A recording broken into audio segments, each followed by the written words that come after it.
Hey, what's going on, guys? So, last video, I told you I was waiting on the crank sensor connector for the LS wiring harness. So let me show you. I finally got it. So that's the pigtail right there.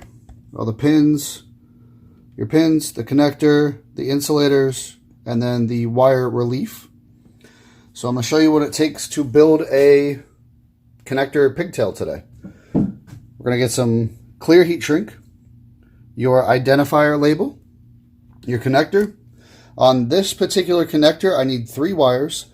I'm going to be using a signal wire, which is actually a single conductor shielded wire. Here is going to be my signal ground for the ECU, which I have as a black with a yellow tracer. And then the red wire will be my 12-volt power source. You'll be needing a heat gun, a drill, a crimper, a stripper, and whatever you guys desire to use as a covering. In my application, I preferred the Raychem DR25. So first things first, what you're going to want to do is take your wiring on the end, you pick it up as thin as it is. You're going to want to strip back on the proper gauge. You're going to want to strip back, I'd say about 1/4 inch is what I usually do. So right here,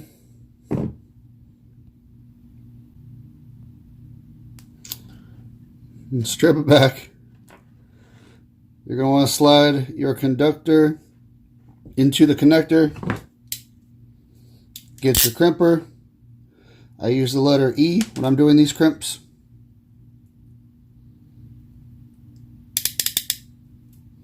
Preload the connector. Slide your wire in. Crimp it on down.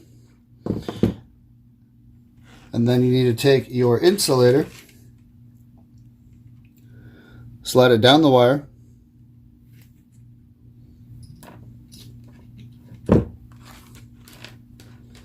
then your insulator is going to go on the back of the on the back of your pin. There we go. So then I'm going to take my letter D, and I'm going to go ahead and crimp down. Oh, gotta pinch it first. Go ahead and crimp down the retainer. Not too tight, it's just so it has a good place to grab onto your seal. So this right here is what a completed pin connector should look like. So now do it 3 times.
Now, one thing to keep in mind about this particular crimp is you have to make sure the shield does not ever touch where your pin is going to be.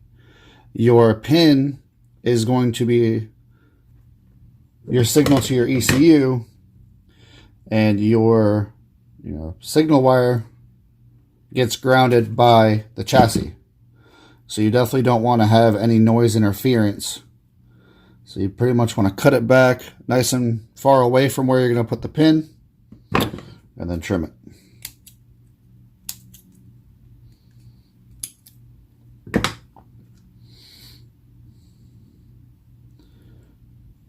So now I can make my crimp.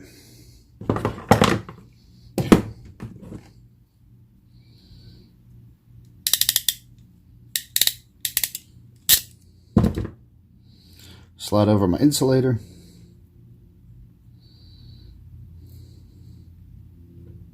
Making sure none of this touches or anywhere near.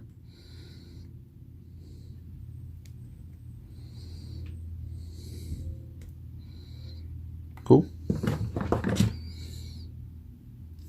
Okay, use D.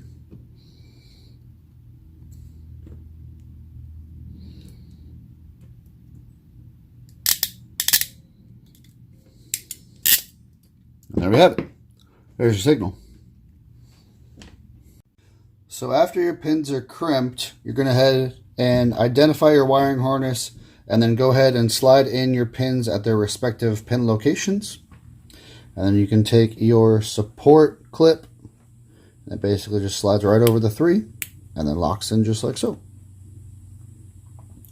So now what you're going to want to do is you're going to set the connector up in a bench vise very gently.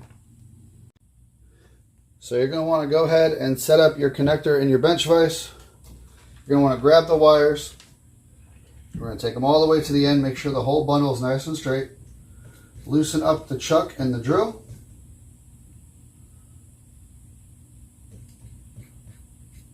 Go ahead and put the wires into the chuck. And then tighten it down. Make sure everything's all nice and snug.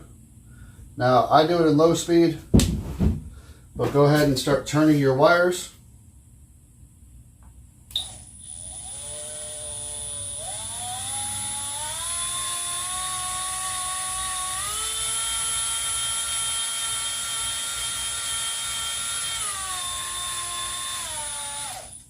Okay, so right about there, what I always notice is between your two wires, you're going to want about an inch and a half between.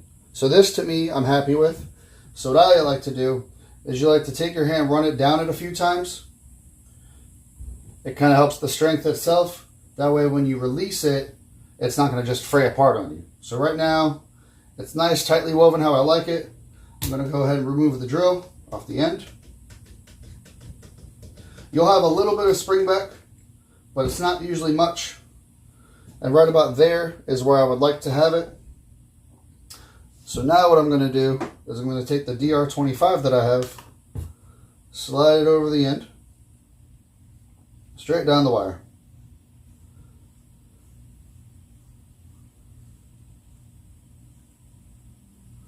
Okay, so now I have it coming out this end. Sometimes I'll actually hook the drill back up just to kind of give me some bracing again, because it's kind of a pain to do 5 things at once with your hands. So I'll go ahead and snug it right back up to where I had it. You can watch it. Okay, so I'm pretty happy with how that is. So I want to run the rate cam maybe about an inch from the connector, and then this is when I'm going to take my heat shrink and we're going to start shrinking down the rate cam.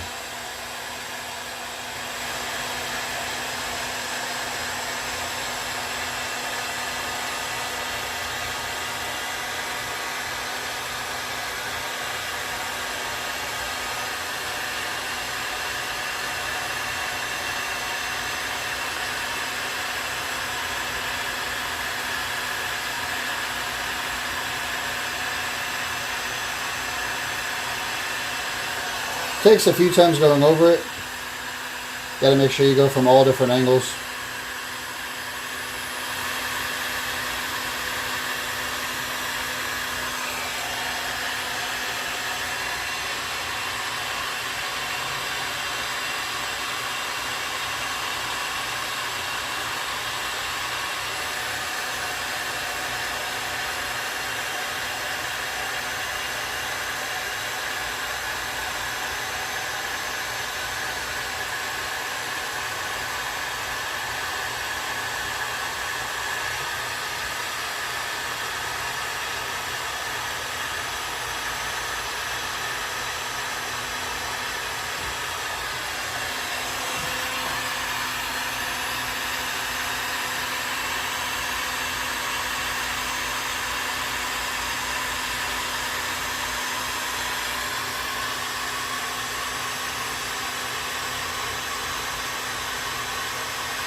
Go ahead and check everything over.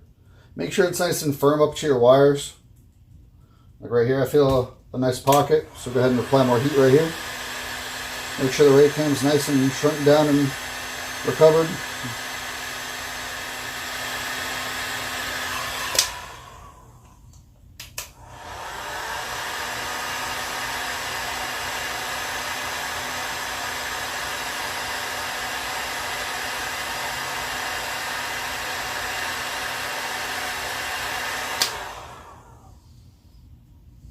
Alright, so right about there is where I'm pretty happy with the covering. Go ahead and loosen this up off my chuck. Go ahead and pull my wires out. Now, the reason why you do a twist is now, since these wires are all nice and loomed together and twisted, you're able to have a lot of flexibility with this. And that's kind of the point behind it. That way you can bend it through your engine bay and there's really not much of an issue. So now the pigtail is almost ready and completed. So now we're going to go ahead and slide on a piece of black heat shrink down to the end. It is a 4-to-1 shrink ratio and it's glue lined. That way you don't have any intrusion into your sheathing.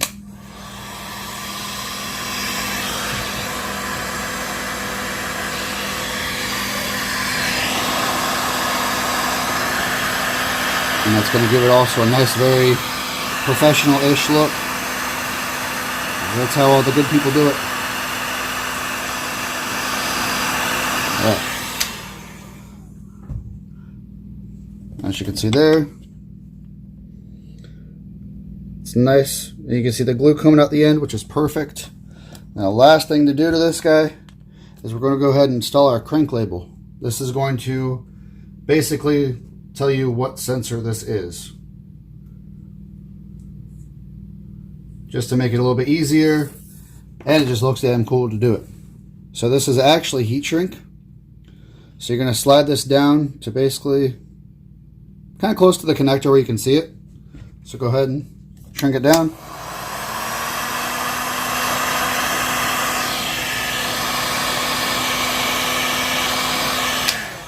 The last thing we're going to do is you got the clear heat shrink to protect it. Going to make sure we have enough to do it. So I'm going to go ahead and trim this down just a little bit. It's too long. I'm going to slide this down the very end.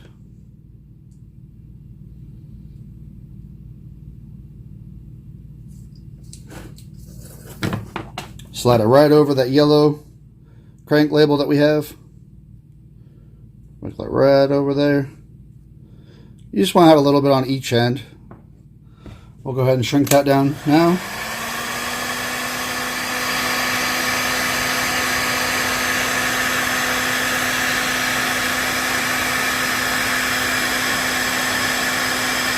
And you can see it start to get glossy. And there we have it. So right now we have a completed pigtail for my crank sensor for the LS. There you go. It's all pinned up. It's labeled. It's protected by the DR25. And it's ready to go on the car to complete the harness.